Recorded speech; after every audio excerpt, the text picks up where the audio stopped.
पंचायत चुनाव मामले में हाईकोर्ट से बड़ी खबर।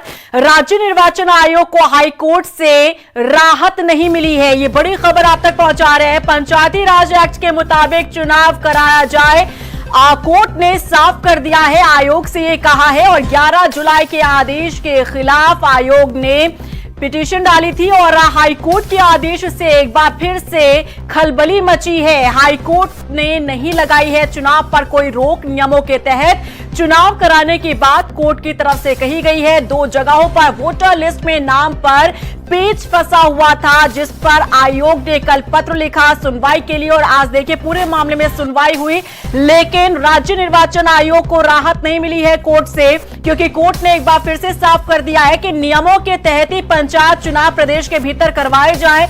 2 जगहों पर वोटर लिस्ट में नाम पर पेच फंसा हुआ था और अब यहां पर कोर्ट की तरफ से साफ कर दिया गया है। आयोग से कहा गया है कि जो नियम कहते हैं पंचायत चुनाव करवाने के लिए, उसी नियम के तहत ही चुनाव करवाया जाना चाहिए। 11 जुलाई के आदेश के खिलाफ आपको बता दें कि यहां पर पिटीशन डाली गई थी। हाईकोर्ट के आदेश से एक बार फिर से खलबली मची है। हाईकोर्ट ने चुनाव पर रोक नहीं लगाई है, लेकिन साफ ये कर दिया है कि नियमों के तहत ही पंचायत चुनाव करवाए जाने चाहिए। आपको बता दें कि 2 जगहों पर वोटर लिस्ट में नाम पर पेच फंसा हुआ था, यानी कि जो प्रत्याशी चुनावी मैदान में अपनी किस्मत आजमाने के लिए उतर रहे हैं, उनके 2 वोटर लिस्ट में नाम नहीं होने चाहिए। क्योंकि यहां पर देखिए चाहे अगर हम बात करते हैं पंचायत क्षेत्र की बात करते हैं या फिर निकाय की, इन दोनों जगहों पर वोटर लिस्ट में प्रत्याशी के नाम नहीं होने चाहिए। हाईकोर्ट ने साफ कर दिया था और आज जब सुनवाई हुई और राज्य निर्वाचन आयोग ने जब अपना यहां पर पक्ष रखा, तब एक बार फिर से नैनीताल हाईकोर्ट ने साफ कर दिया है कि नियमों के तहत ही पंचायत चुनाव होने चाहिए और 2 जगहों पर वोटर लिस्ट में प्रत्याशी के नाम नहीं होने चाहिए। सीधा रुक कर लेते हैं देहरादून से अशोक, हमारे संवाददाता लाइव हमारे साथ जुड़े हुए हैं। अशोक, कोर्ट ने एक बार फिर से साफ कर दिया है कि नियमों के तहत ही पंचायत चुनाव होने चाहिए, यानी कि राज्य निर्वाचन आयोग के सामने एक बार फिर से एक बड़ा सा क्वेश्चन मार्क लगा हुआ है। आखिर अब वो करे तो करे क्या कुछ पूरी जानकारी है आपके पास?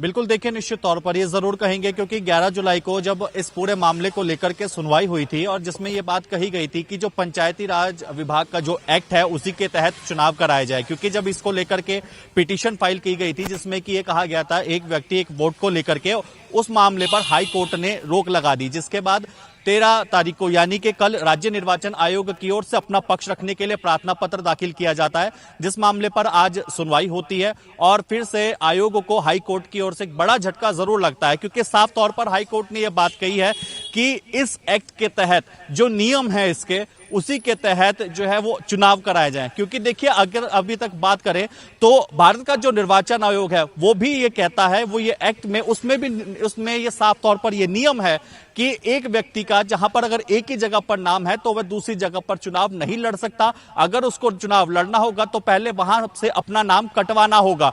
और लेकिन जिस तरीके से राज्य निर्वाचन आयोग की ओर से एक आदेश जारी कर दिया जाता है और उसमें इस बात को कहा जाता है कि अगर किसी व्यक्ति का यानी किसी उम्मीदवार का नाम निकाय में भी है और अगर वो ग्राम पंचायत का चुनाव लड़ने का भी इच्छुक है तो वो मान्य होगा। लेकिन इस पर हाई कोर्ट ने रोक लगाई और कल जब 13 तारीख को आयोग ने प्रार्थना पत्र दाखिल किया था तो आज इस मामले पर सुनवाई हुई। लेकिन हाई कोर्ट ने यह बात भी कही है कि चुनाव प्रक्रिया जो इस समय तय की गई है, 24 तारीख को पहले चरण का मतदान होना है, 28 तारीख को दूसरे चरण का मतदान होना है और 31 तारीख को रिजल्ट डिक्लेयर होंगे। यानी कि जो तमाम जो प्रक्रिया है जो अब तक चाहे पूरी हो चुकी है, चाहे आने वाले समय पर जब चुनाव होंगे वो बिल्कुल एज इट इज रहेंगे। लेकिन अगर किसी पीड़ित को इससे संबंधित कोई शिकायत होती है तो वह इलेक्शन पिटीशन दाखिल कर सकता है चुनाव के बाद। यानी कि ये साफ तौर पर कहा जा सकता है हाई कोर्ट की ओर से आयोग को एक बड़ा झटका जरूर लगा है। वैसे में यहाँ पर देखना होगा कि किस तरीके से आयोग आगे की जो प्रक्रिया है उस पर काम करेगा, क्योंकि देखिए कई तरीके के पेच फंसे हुए हैं। नामांकन की प्रक्रिया पूरी हो चुकी है, नामांकन पत्रों की जांच हो चुकी है, जिन्होंने नाम वापसी नहीं थे नाम भी वापसी हो चुके हैं। लेकिन जो अभी तक एक रिकॉर्ड के मुताबिक ये बात निकल करके सामने आई थी कि 2 उम्मीदवारों के 2 जगह पे नाम एक आंकड़े के मुताबिक 15,000 से ज्यादा का एक आंकड़ा था। और इसी में हमने ये भी देखा था कि टिहरी में 8 से ज्यादा ऐसे व्यक्ति थे जिनके नामों को पूरी तरीके से जो ऑफिसर्स होते हैं उनकी ओर से उनको कैंसिल किया गया था। लेकिन अब देखना होगा कि आगे आने वाले समय पर आयोग इस पर किस तरीके से काम करता है, क्या, क्योंकि अधिसूचना को लेकर के पहले ही ये जारी की जा चुकी थी। देखना बहुत ही महत्वपूर्ण हो जाता है। जी बिल्कुल अशोक, क्योंकि अब ये कंफ्यूजन अभी भी बना हुआ है इस बात को लेकर, क्योंकि जो प्रोसेस चल रहा है, देखिए, क्योंकि अब नामांकन पत्रों की जांच भी हो चुकी है और अब सिंबल बांटने का समय आ चुका है। अब ऐसे में कई ऐसे प्रत्याशी होंगे जिनके 2 जगहों पर वोटर लिस्ट में नाम होंगे। जाहिर तौर पर अगर कोर्ट की तरफ से ये कहा गया है कि नियमों के तहत ही पंचायत चुनाव होने चाहिए, 2 वोटर लिस्ट में प्रत्याशी के नाम नहीं होने चाहिए, फिर तो ना जाने कितने नामों की छटनी हो जाएगी, ना जाने कितने जगहों पर प्रत्याशी ही ढूंढने से नहीं मिलेंगे। अगर इस तरीके से जांच होती है तो क्या माना जाए, कंफ्यूजन तो अभी भी बरकरार है। और अगर ऐसा होता है तो जाहिर तौर पर तारीखों में भी बदलाव संभव माना जा सकता है। अब आपको क्या लग रहा है, आयोग की तरफ से किस तरीके का स्टेप लिया जा सकता है? देखिए, बिल्कुल संशय अभी भी बरकरार इसलिए भी है, कंफ्यूजन की यहाँ पर चीजें इसलिए भी खड़ी हो रही हैं क्योंकि अगर हम नामांकन पत्रों की जांच की बात करें तो 2500 से ज्यादा अभी तक नामांकन पत्र खारिज किए जा चुके हैं। और जैसे मैंने रीना पहले भी बताया कि 15,000 से ज्यादा एक आंकड़ा जो निकल करके सामने आया, इतने का आंकड़ा है। अगर यानी कि अगर जब जो चुनाव चिन्ह सिंबल्स हैं वो जब आवंटित किए जाएंगे तो उस अगर रिपोर्ट के आधार पर, यानी कि जो हाई कोर्ट ने बात कही है कि इस एक्ट के मुताबिक ही चुनाव होंगे, उसको ध्यान में रख के ही चुनाव कराए जाएंगे, तो निश्चित तौर पर यह आंकड़ा बढ़ेगा, इसमें कोई दोहराई नहीं है। अब देखना होगा कि आयोग इतने कम समय पर इस पूरी प्रक्रिया को किस तरीके से इस पर काम करता है, इस पूरी प्रक्रिया को कैसे प्रोसेस में लाता है, क्योंकि 24 तारीख को पहला चरण का मतदान होना है और दूसरे चरण का मतदान 28 तारीख को होना है और 31 तारीख को रिजल्ट डिक्लेयर होंगे। तो कई तरीके की चीजें हैं, कई सवाल अभी भी ऐसे खड़े होंगे। अब आयोग इस पर क्या निर्णय लेता है, ये आने वाला वक्त बताएगा। बिल्कुल, और स्थिति ऐसी बनती नजर आ रही है अशोक कि ऐसा लग रहा है कि उत्तराखंड में पहली बार पंचायत चुनाव हो रहे हों, क्योंकि 2019 की अगर हम बात करते हैं उस समय पर ऐसी कोई स्थिति पैदा होती हुई नजर नहीं आई थी और ना इस तरीके का कोई कंफ्यूजन था। लेकिन इस बार देखिए, कभी नोटिफिकेशन को लेकर सवाल खड़े होना, कभी प्रत्याशियों के नाम को लेकर सवाल खड़े होना, वोटर लिस्ट को लेकर सवाल खड़े होना, ये कहीं ना कहीं बताता है कि आधी अधूरी होमवर्क के साथ और या आधी अधूरी तैयारी को कहीं ना कहीं ये स्थिति बताती है। क्या माना जाए अशोक? बिल्कुल रीना, देखिए ये बात आपने सही कही, क्योंकि इस बार जो पंचायत चुनाव को लेकर के जो हालात बने हुए, साफ तौर पर ऐसा लग रहा है कि मानो जैसे कि आयोग के पास चुनाव कराने का अनुभव ही ना हो। क्योंकि पहले हमने देखा कि किस तरीके से आरक्षण को लेकर के पेच फंसा हुआ था, उस पर हाई कोर्ट ने स्टे लगाया।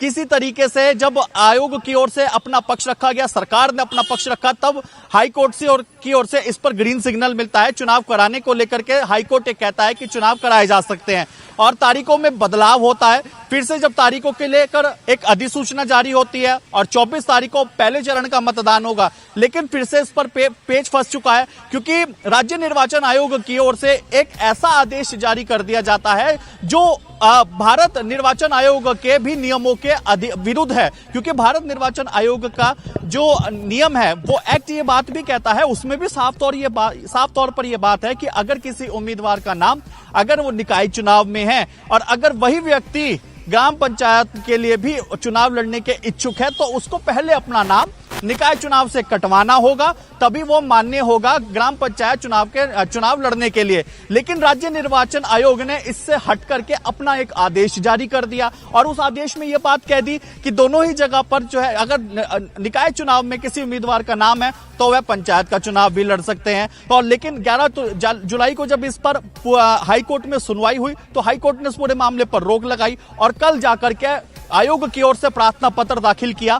जब अपना पक्ष रखा गया आयोग की ओर से, तो हाई कोर्ट ने जो फैसला अब सुनाया है उससे कहीं ना कहीं ये जरूर कहा जा सकता है कि खलबली जरूर मची है। आयोग के सामने कई तरीके की चुनौतियां खड़ी हो चुकी हैं, क्योंकि आयोग को अब यहां पर यह देखना होगा कि जो नामांकन पत्र अब तक दाखिल किए जा चुके हैं, अब उनकी जब दोबारा से फिर से जांच होगी, क्योंकि देखिए रीना, जांच होना तो लाजमी है, क्योंकि अभी तक 2500 से ज्यादा नामांकन पत्र तो रद्द हो चुके हैं। लेकिन अब जब उन व्यक्तियों के नाम निकल करके सामने आएंगे जिनका 2 जगह पर नाम है, तो और जो आंकड़ा जो हमें सूत्रों के हवाले से मिला था कि करीब 15,000 से ज्यादा का यह आंकड़ा हो सकता है, अगर इतना ही आंकड़ा रहा तो निश्चित तौर पर कई तरीके की चुनौतियां आयोग के सामने जरूर खड़ी हो जाएंगी। क्योंकि अगर हम यहाँ पर एक और एंगल ये भी निकल करके सामने आता है, क्योंकि अभी अगर हम देखें तो ग्राम पंचायत सदस्य के लिए 55,000 से ज्यादा उम्मीदवारों की यहां पर जरूरत है, लेकिन अभी भी अगर देखा जाए तो कुल 28,000 से ज्यादा उम्मीदवार ही मैदान में हैं।